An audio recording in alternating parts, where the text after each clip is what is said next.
నమస్తే welcome to Raj news special drive నేను శ్రీకాంత్. కాంగ్రెస్ పార్టీకి జోష్ ఇచ్చింది, కాంగ్రెస్ పార్టీకి రాజకీయంగా బలాన్ని ఇచ్చింది.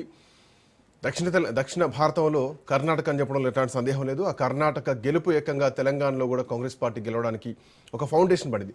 అట్లాంటి కాంగ్రెస్ పార్టీ ప్రస్తుతానికి ముఖ్యమంత్రి కుర్చీ పైన ఒక నాటకీయ పరిణామాలు జరుగుతున్నాయి. ఢిల్లీలో హై లెవెల్ కమిటీ సమావేశం కూడా నడుస్తోంది.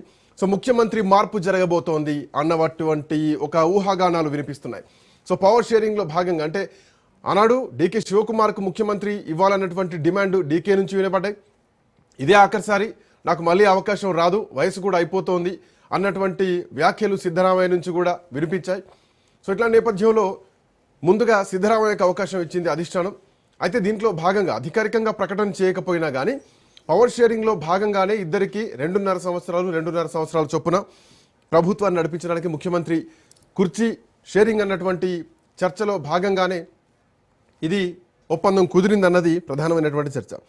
సో నవంబర్ 20కే 2 సంవత్సరాల పదవీ కాలాన్ని పూర్తి చేసుకుంది. 2025 నవంబర్కే 2.5 సంవత్సరాల పదవీ కాలాన్ని పూర్తి చేసుకుంది. ఇప్పటికీ 3 సంవత్సరాలకు దగ్గరకు వచ్చేసింది. సో 3 సంవత్సరాలు అయిపోయింది. ఇప్పుడు ముఖ్యమంత్రి కుర్చీ మారుతుందా లేదా, డీకే శివకుమార్కి ఇస్తారా ఎవరా, ఇవ్వకపోతే కాంగ్రెస్ పార్టీ పరిస్థితి ఏమిటి, భవిష్యత్తులో ఇంకా 2 సంవత్సరాల తర్వాత ఎన్నికలు కూడా రాబోతున్నాయి 2029కి.